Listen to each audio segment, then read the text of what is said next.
Thank you for being here.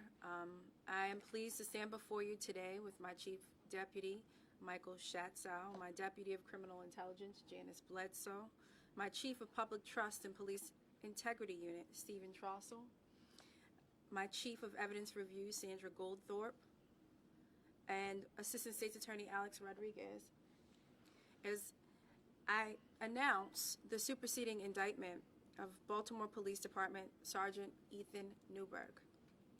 Today, a Baltimore City grand jury returned a 32-count indictment against Sergeant Ethan Newberg for offenses that occurred between July 1st, 2018 and May 30th, 2019 in the city of Baltimore, which includes 11 counts of second-degree assault, 11 counts of false imprisonment, 10 counts of misconduct in office, and 1 count of committing misconduct in office by way of a common scheme or plan to commit the aforesaid unlawful acts.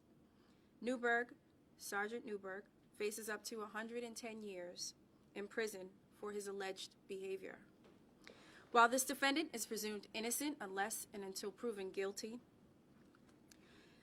the indictment alleges that Sergeant Newberg, acting beyond the scope of his authority, engaged in a common pattern and practice of harassment and intimidation to knowingly, intentionally, and unlawfully harass, detain, and assault law-abiding citizens for the improper purpose of dominating, intimidating, and instilling fear in the citizens of Baltimore City, in violation of the common law of Maryland and against the peace, government, and dignity of the state. Today's indictment stems from a long-term investigation led by my Public Trust and Police Integrity Unit, my Evidence Review Unit, the Baltimore Police Department Body-Worn Camera Division, and the Baltimore Police Internal Affairs Division. Today's indictment is a superseding indictment which includes the previously charged incident which resulted in the second-degree assault, false imprisonment, and 2 counts of misconduct in office. Those charges currently pending against Sergeant Newberg in the Circuit Court for Baltimore City. Following Sergeant Newberg's previous indictment, my Public Trust and Police Integrity Unit, along with my Evidence Review Unit, began an investigation into Sergeant Newberg's conduct, spanning the time between July 1st, 2018 and May 30th of 2019. What might otherwise appear to be isolated incidents dating back to 2018 turned out to be numerous examples of a consistent pattern and practice of knowing, intentional, and unlawful harassment, intimidation, detention, assault, domination, and coercive and illegal tactics that were again employed against law-abiding citizens of Baltimore City with the intent to instill fear, as is alleged in the indictment. According to the indictment, several of Sergeant Newberg's unlawful detentions and assaults occurred as a direct result of citizens sitting or standing idly nearby as Sergeant Newberg was conducting other police business, causing no disturbance nor creating any threat to Sergeant Newberg or his colleagues. Several occurred as citizens openly and from a distance as well called into question Sergeant Newberg as what he was doing to or with the citizen. Others occurred when citizens attempted to video record what Sergeant Newberg was doing to or with that citizen. The following 9 incidents were presented to a Baltimore City grand jury, which establishes Sergeant Newberg's pattern and practice of harassment and intimidation. Incident 1. On July 1st, 2018, in the area of the 2400 block of Frederick Avenue, Sergeant Newberg unlawfully stopped, detained, assaulted, and harassed and intimidated what is going to be, in quotations, SM, by detaining him without legal cause or justification. SM, who was located across the street from another incident Sergeant Newberg was involved with, was not interfering with Sergeant Newberg when Sergeant Newberg told one of his subordinates, "When we're done here," him pointing to SM, who was across the street, he's gonna go.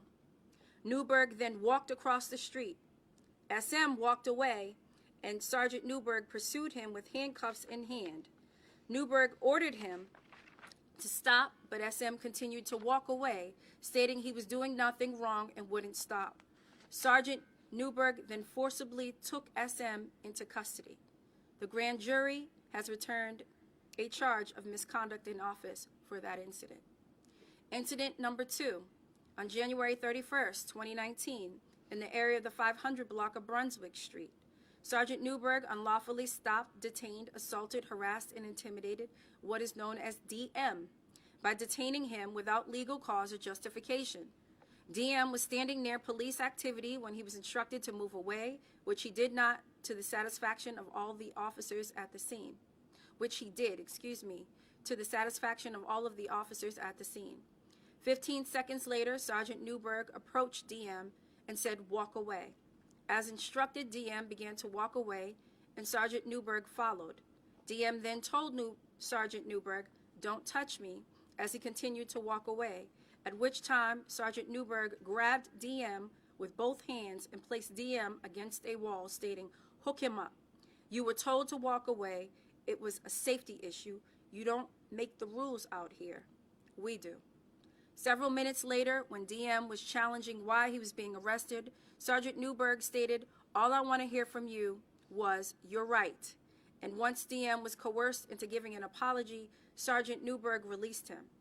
As DM was being released, Sergeant Newberg added, "Hey, don't play with me. You owe me. Don't mess with me." The grand jury charged misconduct, second-degree assault, and false imprisonment. Counts 2, 3, and 4. Incident 3, on February 24th, 2019, in the area of the 2200 block of Wilkins Avenue, Sergeant Newberg unlawfully stopped, detained, assaulted, harassed, and intimidated an unknown male by detaining him without legal cause or justification.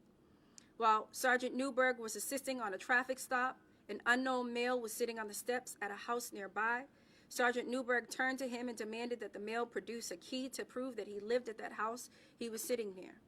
The male got up and walked away, at which time Sergeant Newberg instructed the male to go away. As the male was walking away, Sergeant Newberg pursued the male, claiming, "You're interfering with my car stop," later claiming that the male was making it unsafe for him. The male was forcibly taken into custody. The male continued to ask to be released without success. Sergeant Newberg later claimed that the male was trespassing. Sergeant Newberg then stated, "I don't know what your problem is, why you're testing me. Do you know me? Have you seen me out here before? Ask around. Do I look like I'm the one? Yeah, I'm the one. So am I the one? I'm not the one to try out. So don't ever disrespect me out here again. Now you know I'm the sergeant they talk about. Now you've met me, Sergeant Newberg.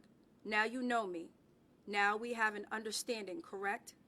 Moments later, Sergeant Newberg stated, "You and me now have an understanding, correct? When I'm conducting police business, just mind your business." The male was then released. The grand jury charged misconduct, second-degree assault, and false imprisonment. Incident number 4. On March 7, 2019, in the 200 block of South Pulaski Street, Sergeant Newberg unlawfully stopped, detained, assaulted, harassed, and intimidated an unknown male by detaining him without legal cause or justification. When responding to assist other officers with a situation that was already under control, Sergeant Newberg saw an unknown male across the street and commented to his colleague, "This guy right here in the glasses, remember him running out from us the other day? Come on, take him." Sergeant Newberg then ran after the male and forcibly took the male into custody. As the male asked why he was being arrested, Sergeant Newberg answered, "Disorderly." As the male was being led to the squad car, Sergeant Newberg followed him and stated, "You know me, bud. You know better than that. You're going to show up." What happens? When Sergeant Newberg was challenged by the unknown male to explain why he was being locked up, Sergeant Newberg stated, "I told you already why you're getting locked up, disorderly. And you were putting my officers in jeopardy. You incited a crowd." There was no crowd. As another citizen walked by, Sergeant Newberg ordered that person to keep walking, threatening, "I'm going to treat you like a child and count to 3 and then put you in timeout." The grand jury charged misconduct, second-degree assault, and false imprisonment. Counts 8, 9, and 10. Incident 5.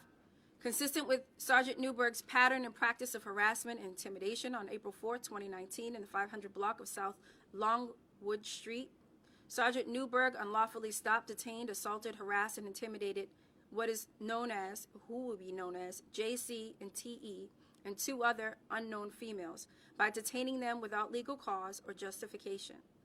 JC, who was in the area, walked towards his car. Without justification, Sergeant Newberg demanded an identification from JC. As JC gave Newberg his identification, Newberg and another officer forcibly placed JC into handcuffs without justification. Sergeant Newberg then instructed TE and others to scoot back, which they complied with. As TE was retreating backwards, cell phone video recording in hand, Newberg reached out and forcibly took TE into custody. An unknown female, which is female number 1, then walked by, and Sergeant Newberg attempted to take her into custody for not minding her business, according to Newberg. Another unknown female number 2, then attempted to retrieve keys in the car belonging to JC, and Newberg took her into custody as well. The grand jury charged misconduct, 4 counts of second-degree assault, and 4 false imprisonment counts.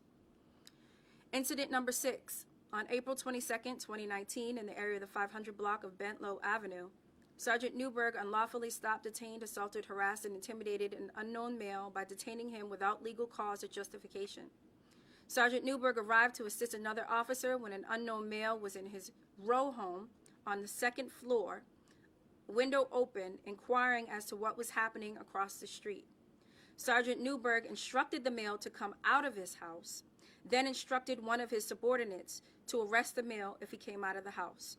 When the male exited his house, as previously instructed to do by Newberg, Sergeant Newberg forcibly took him into custody. When challenged as to the basis for the arrest, Sergeant Newberg claimed that the male had put an officer's safety in jeopardy. Newberg then accused the male of inciting a crowd. Again, there was no crowd. The grand jury charged misconduct, second-degree assault, and false imprisonment. Counts 20, 21, and 22. Incident 7, on April 29, 2019, in the 200 block of West Pratt Street, Sergeant Newberg unlawfully stopped, detained, assaulted, harassed, and intimidated who is known as CK by detaining him without legal cause or justification. Newberg arrived on scene of an arrest when CK walked by and inquired if the arrested individual needed medical attention. While another officer was arguing with CK about his concern for the arrested individual, Newberg yelled, "Take him, just take him." Newberg's subordinates then forcibly took CK into custody at Newberg's instruction and order. The grand jury charged misconduct, second-degree assault, and false imprisonment. Counts 23, 24, 25. Incident 8. On May 14, 2019, in the 2400 block of Frederick Avenue, Newberg unlawfully stopped, detained, and assaulted, harassed, and intimidated who is known as MF by detaining him without legal cause or justification. Newberg and another officer were addressing a parking violation when MF, who was operating a FedEx truck, recognized his coworker engaged with the police. MF pulled over to offer assistance when Sergeant Newberg approached MF and said, "I'll tell you what, you got 3 seconds to," at which time MF closed his door and attempted to leave, as he was being instructed to. Sergeant Newberg then ordered one of his subordinates to stop MF and his vehicle. As MF got out of his vehicle and, as was ordered, produced his license, he called Sergeant Newberg a bitch, excuse my French, at which time Sergeant Newberg immediately took MF into custody. Sergeant Newberg then made several comments about MF not being worthy of his job with FedEx. "Your truck's gone. Your job is gone, I hope. You have no right to even have this job," and attempted to call FedEx to notify MF's employers of the arrest. Sergeant Newberg then stated, "You're not going to cuss at the police," and later claimed that the cussing at them put their life at risk. The grand jury charged misconduct, second-degree assault, and false imprisonment. Counts 26, 27, and 28. Incident 9, consistent with Newberg's pattern and practice of harassment and intimidation, on May 30, 2019, in the 2300 block of Ashton Street, Sergeant Newberg unlawfully stopped, detained, assaulted, harassed, and intimidated LD by detaining him without legal cause or justification. Newberg was with another officer while engaged with another citizen when LD walked by and made a comment about the citizen sitting on the wet concrete. Newberg then pursued LD, who was walking away from the scene, forcibly, taking LD into custody. When LD challenged the authority for the arrest, Newberg said, "Just go to jail and take your charge like a man." LD then again asked, "What am I going to jail for?" Newberg answered, "Because you don't know how to act." The grand jury charged misconduct, second-degree assault, false imprisonment, counts 29, 30, and 31. Count 32 is a general misconduct in office common scheme covering all 9 of those instances and incidents. Today's indictment demonstrates yet again my office's commitment to ensuring one standard of justice for all, regardless of one's race, sex, religion, and even occupation. If you break the law and you break the trust that has been given to you by the public, you will face the consequences whether you wear a badge or not. While the vast majority of police officers in our city are trustworthy and hardworking individuals, patterns of abuse, harassment, detention, and intimidation imposed upon law-abiding citizens, as alleged in the indictment, is unacceptable and will not be tolerated. I again applaud my team for their hard work on this ongoing investigation. I'd especially like to thank my Deputy of Criminal Intelligence, Janice Bledsoe, Chief of Public Trust and Police Integrity, Stephen Trosso, Assistant State's Attorney, Alex Rodriguez, and Body-worn Camera Division of both Baltimore Police Department and Internal Affairs, for their steadfast commitment to ensure one standard of justice for all. And now I'd like to turn it over to my Deputy of Criminal Intelligence, Janice Bledsoe, who will go over a few more specifics about the charges.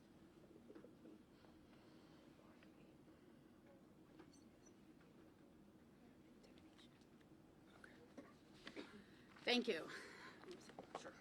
Go ahead. So just a couple things I wanted to point out. And again, the grand jury indicted, this is a superseding indictment, and indicted Officer Newberg with 11 counts of second-degree assault, 10 counts of misconduct, and of course one of those counts alleges a common scheme of acting, of committing misconduct through false imprisonment and assault, and then 11 counts of false imprisonment.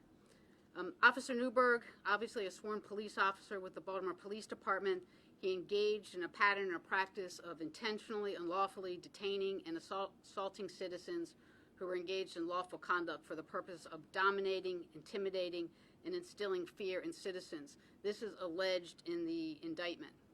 As stated in the indictment, Officer Newberg, he's a sergeant in the Southwest District. He was properly trained in BPD policies and constitutional restraints of power, which he knowingly, intentionally, and unlawfully disregarded.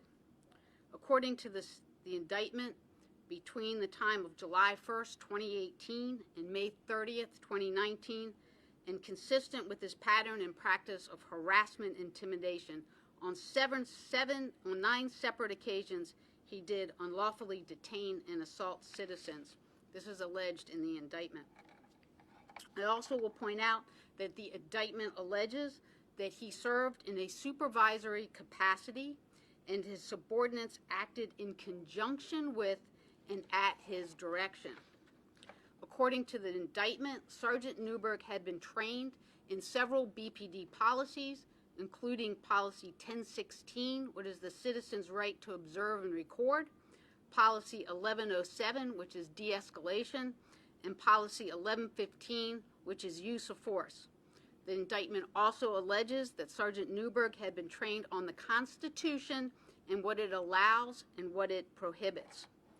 Again, the time period covered during this investigation was July 1st, 2018 to May 30th, 2019. One of the, the incidents were all captured on body-worn camera. Anything else? Questions? Thoughts? Is a back review of what I take it was a year of body-worn camera something that is a new tactic of your office? Is it something that you plan to deploy more often when officers may come into trouble for a single incident? So I will tell you that part of this investigation, a large part of this investigation, was going back and looking at body-worn camera. We were able to get body-worn camera that was labeled non-arrest, which is only arrests get sent to the Baltimore City State's Attorney's Office. BPD's body-worn camera unit was extremely cooperative and helpful and sent us Sergeant Newberg's unarrest videos, and then we spent months looking at the body-worn camera and analyzing it. So are you intending to do similar reviews in future cases when officers may come into trouble? If the conduct warrants, Are you going to release the body cam footage? we would not be releasing that. It is part of the evidence, and it will be shown possibly at trial. Has this sparked a review of the convictions that he was involved in, similar to what happened with the gun trace task force officers? Do you have concerns about the integrity of convictions? We have not gotten to that point yet. Do you have any indication that he was motivated, say, like the gun trace task force would get overtime for making an arrest, and all these arrests seem so sort of odd? Do you think there was any motivation there that he was getting paid or getting rewarded for just making arrests, so he was arresting people illegally to bolster his pay, especially because he was one of the highest paid police officers in the department? I have no information on that. I mean, the only thing that we can discuss, and we are restricted and limited to what is in the indictment, is that at one point, for purposes of background, what we observed is the officer, sergeant, who said, "You don't make the rules out here, we do." So again, it's this pattern and practice to impose intimidation and fear upon the citizens of Baltimore City, which is what we allege in the indictment. Okay, one more question. Where is Newberg now? Has he been released? He has been arrested. Okay. It seems like from the language in the indictment, he at one point was allegedly indicating to people on the street, "I'm the one." You know, like, people heard about me, people know about me around here. Had you all, after the incident over the summer, been hearing things that it was more extensive than this one incident that led you to go to the body-worn camera? Can you elaborate on that at all? So it was a direct result of the indictment that was pending against Sergeant Newberg that triggered our attention, and we went to look back and to look at his conduct. And as was already indicated, it took a great deal of resources to be able to do that, but it was a direct result of what we saw. Going through a lot of body camera footage has become a big part of what your office does. The governor just said he would put more money towards prosecutors in the Attorney General's office. That's not the usual place where crimes in the city get handled. Do you want to respond to that? What do you make of that effort? I think with regard to the prosecutors in the Attorney General's office, is something that we're going to have to work out, because I think that it's problematic, to be quite candid with you, to have two local prosecutors' offices essentially prosecuting the same types of crimes. Not only problematic from the standpoint of, my assistants that will be pulled away to the Attorney General's office, but also with regard to the way that our policies are implemented that may differentiate, right, that may differ. So, that's one of the things when it comes to deconfliction of cases. That's one of the things that we discussed actually with the governor today in my meeting. But that's something that we'll have to push forward, and hopefully will be removed from the governor's budget at some point. Do you wish that Okay, that that's money enough. would go That's to it. your office for more Let's go. prosecutors? Okay, thank you.